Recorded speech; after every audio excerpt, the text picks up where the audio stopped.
For as long as my friend Nate can remember, he's always wanted one certain American sports car, a Trans Am. Sleek, sporty, and of course in black. But he didn't want just any Pontiac TA. This one he would have to make himself. I made a replica kit car from the hit 80s show Knight Rider, and took me, well, I'm still in the process of getting things squared away. With literally tons of makes of hobby cars to fall in love with, why would you choose the car that David Hasselhoff made famous? There was something about this show that resonated with me, and I watched it. I mean, it was on the air till '86. It was on reruns. I was consistently watching it all the time, from the time it was on the air till now. I mean, I still watch it. I think it's a terrific, entertaining show. Why did this show stick with me? I don't know, but I'm still a huge fan to this day. I'm pretty sure there's not a manual on how to build a car from your favorite TV show, so where does one even try to start? This 1987 standard black Firebird. Car came from Ohio, from two farmers, two brothers that lived together. They had some project cars on their farm that they would fix up and revamp, and one of the brothers had passed away, and they put this car up for sale, and it happened to be about the same time I thought about diving into a project like this. If I could have gone with the 90, I would have. When you get into the later years, I believe the 92 or 93 was the last year of the third generation model, but the trim is different. Like 82 to 88, I believe, was kind of the easier models to reconfigure to look like an 82. But I just wanted to find something that was good running, and it sounded great, and I wanted something not from Minnesota with all the salt, right? So I didn't want to have a rust problem or anything like that. And when this car came up, it was the right one.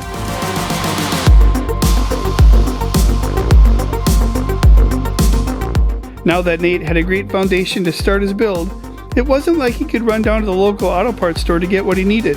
Building Kit, or the Knight Industries 2000, came with challenges, so just like in many plot lines of the show, a computer would save the day, helping take the hassle off finding and fabricating custom parts.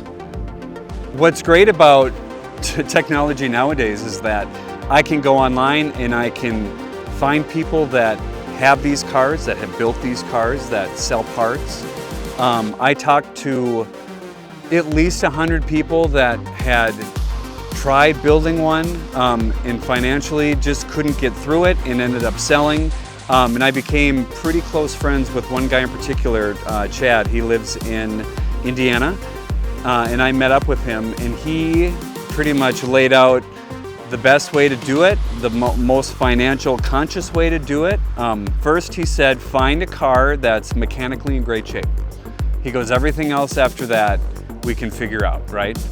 I would say there's probably maybe a dozen to a half a dozen people, companies that will make the molds, the front nose, the rear bumper, the interior dash, upper console, lower console. They will make the pieces to the vehicle to build your own.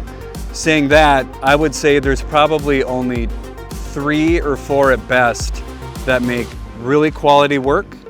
You most likely will not have as much problems putting the pieces on, and they're built to last.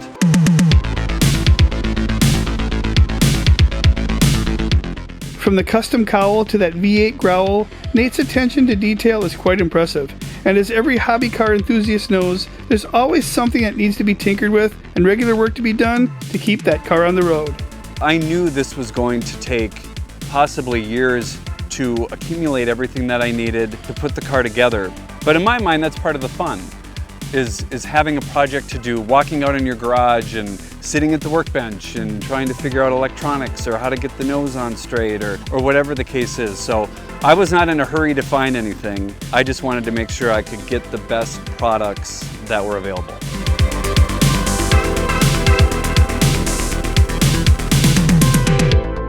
With zero experience in ever restoring a car before, it would take a chance meeting with other Knight Rider fans to find the confidence to make his dream come true. The whole reason I actually believed that I could do this project, there was a convention, a car show, that had 3 of the screen-used cars that were in the show were at this show that was in, I believe it was in Ohio. I'm blanking on the location.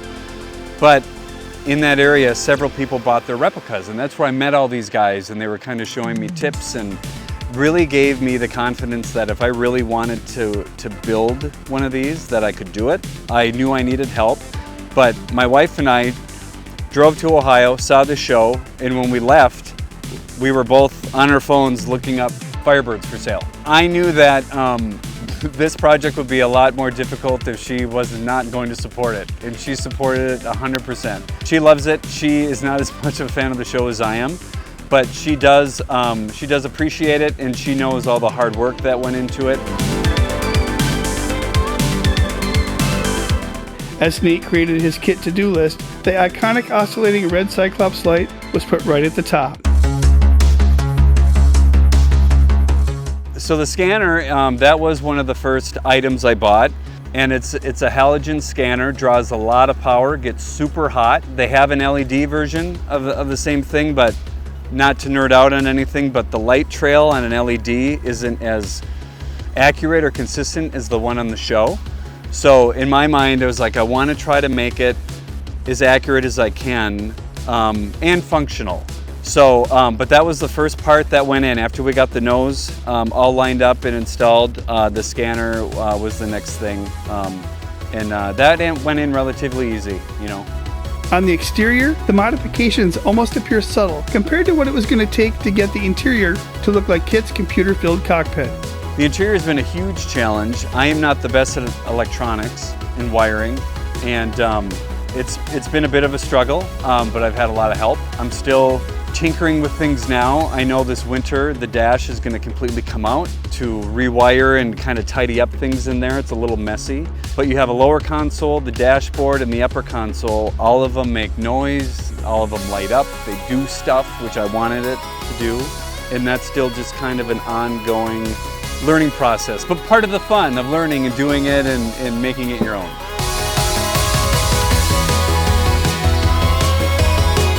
There was a gentleman in Green Bay who had an '83 Trans Am. He was starting a project, and I ended up buying his whole spare car because he had the correct rims for the car, the correct bowling ball hubcaps, and a new set of seats.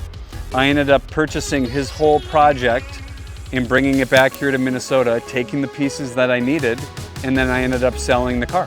Nate had more than just mechanical and cosmetic concerns building the K.I.T.T Trans Am. In fact, he wasn't sure he'd even fit inside it. I had never sat in a Trans Am or driven one before I had this car trucked here. So I didn't know, I'm 6'8", I didn't know if I fit in the vehicle, I didn't know if I was going to be able to drive it. I just kind of took a gamble because I knew I wanted to do it. I have seat extenders on the driver's side seat, so it goes back another like 5 inches. And that makes a world of difference.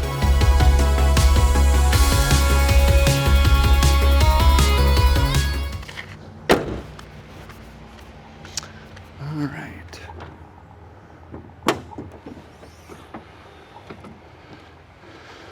There was quite a bit of work to do. It was in running condition, but I do not believe this was a car that was used every day. So there was some tuning. I've gotten new shocks, struts, so many different things, larger alternator, and just pretty much flushing the engine, getting all the, I mean, it's a 45-some-year-old car, you know.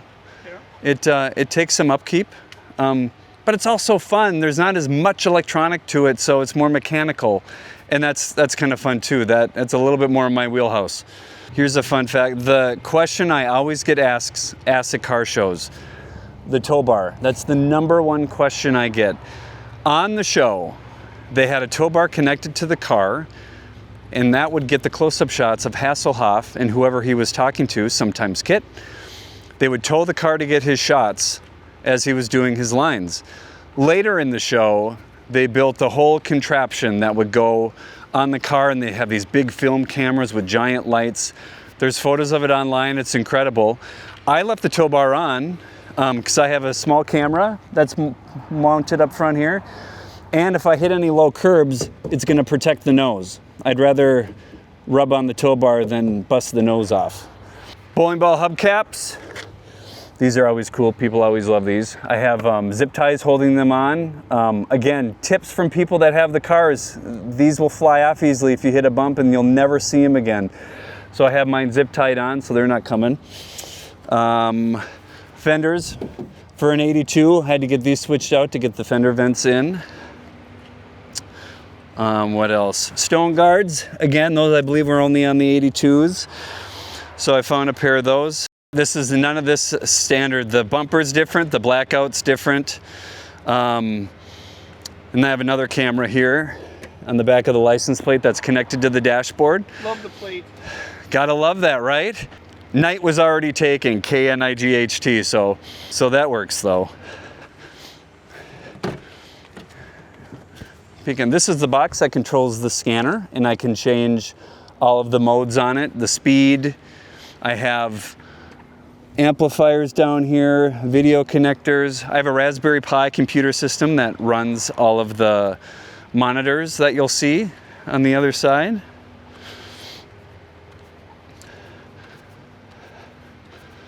Let's see.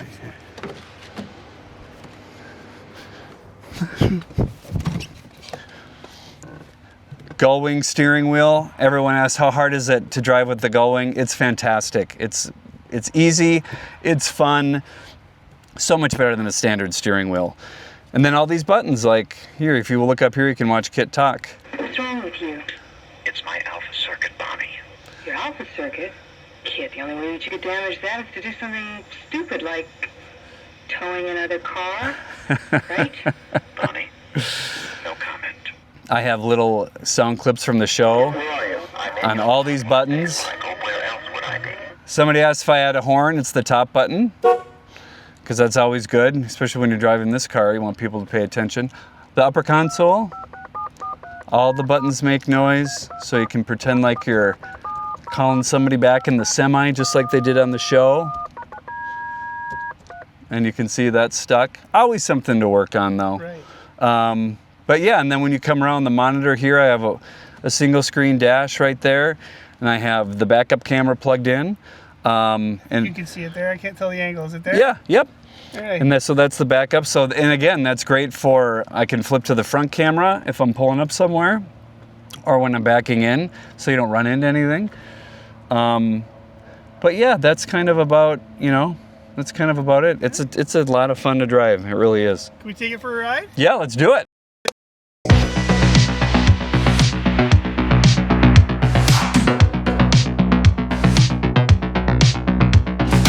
You never get tired of a V8 sound, do you? It's just a nice, old-fashioned rumble. It sounds good. This car is not very fast. It's not quick. I mean, a Toyota Corolla could probably beat me off the line, but that's not what it's about. It's just about having fun, getting people to smile, getting some waves. The whole point of building the car and having a project like this is to meet other people where the show resonated with them, right? So the smiling and the pointing or the thumbs up when I'm out for a drive is fantastic. To me, that's what it's all about. And then there's also people too that you just want a little attention for something that was so important to you 40 years ago, and you want to kind of teach them a little bit. And that's part of that is fun too. I mean, I don't think people sit down and watch TV quite like they used to, and they don't get that obsession with the show. Or the last time I'd filled up, the gas station attendant ran out, and he had said, "Oh my God, it's Kid from Knight Rider," and I let him sit in the car, and we took a picture with him, and it was great. And that's what it's all about. There's days where I kind of roll my eyes at it, but to me, that's really why I have this vehicle. Not for the attention for me, but just to get people to have a memory of when they were growing up or childhood, and then it's fun too, teaching the people that have never seen the show. Yeah. Many people ask me if I'm a fan of Hasselhoff. Hasselhoff was a big part of that show. I've never met him before, but to me, the star of the show was the car. I mean, there's no doubt. You have car shows. Are you a regular here in some of these car shows in this area? I think there's a huge Back to the 80s car show that's every June that I love. They always make a great spot for me when I get there, and this vehicle gets a lot of attention. They also have a General Lee there, so a lot of 80s type nostalgia that are there. And a car show like that, it's a lot of older people, a lot of older groups that are coming in, and that's part of the fun. So I'm looking at your console here, and I'm looking for the buttons for like oil slick and road tax and all those self-defense items. Are there any self-defense items in this car? There's buttons, but there's no. You got smoke screen. You got eject right. Oh, that's what I was afraid of. Turbo, yeah, that's gonna be you. I'm afraid of. There's turbo boost. We don't want to hit turbo boost though. I watched the main show, the first one, right? The premiere. Yep. And they jumped a semi-truck the long way without a ramp. Yeah, just right over it. Pretty impressed. Yeah. In the first episode. This is always kind of a fun spot. On the corner is Haskells in downtown Excelsior, and they have a little bit of an outdoor patio. I don't know if it's going to be busy right now, but there's always people that are sitting by, and I'll get some high fives. Or it looks pretty quiet today, but yeah, that's one of those things where I just drive by and act nonchalant, but I'm just hoping somebody sees the car. And I am just impressed with how much detail you have here. So the speedometer is actually the speedometer, what I'm looking at. Yes, it's currently not hooked up, but that is a speedometer. Yep. All right. And then a lot of this is just cosmetic fun then? All cosmetic fun. Numbers don't mean anything. Except the temp gauge, I hope. Except the temp gauge, yeah, that is something that we always want to keep an eye on. Again, 40-year-old car, you know. So I'm not going to fiddle with any buttons. Mm-hmm. I figure that's probably a good idea. Because again, I don't know if I trust you that the ejector seat does not work. You never know. We could always test it out. I do not need this T-tops. Yeah, to fly out. Yeah. See if we can find a road and get some speed. It's getting warm.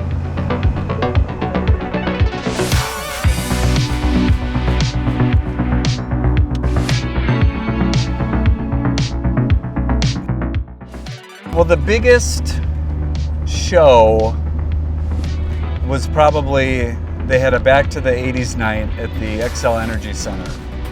So they were asking fans to dress up in their favorite 80s gear.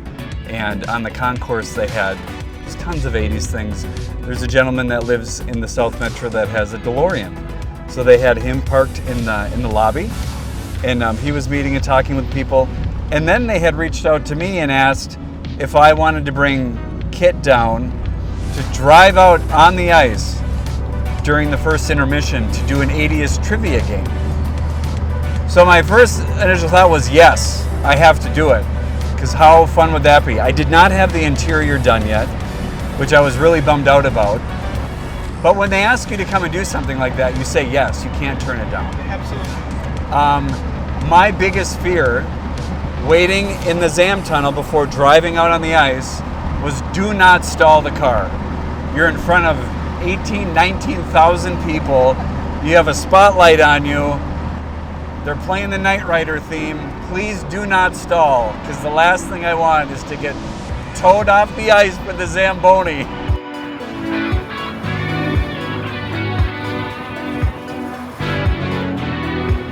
I love driving it. I'll bring it to work. Some people don't know I have the car. A lot of the people I work with now are quite a bit younger, so they'll ask questions about it, but everyone seems generally interested, and no matter who you are, if you know the car or not, once they see the dash, they're like, whoa, that is cool. Yeah.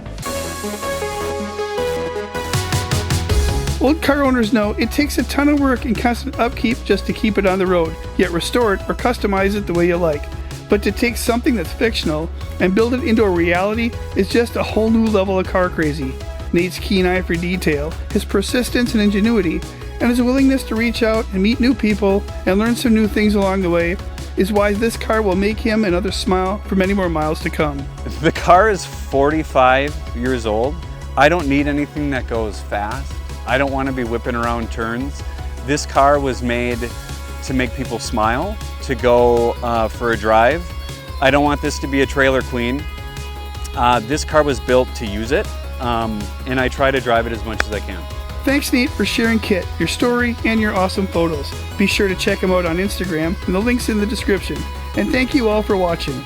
I'd love to share more road-related stories like this one, so if you have any ideas, please leave a note in the comments. That's it for me, so follow K.I.T.'s lead and go get lost on some beautiful back roads.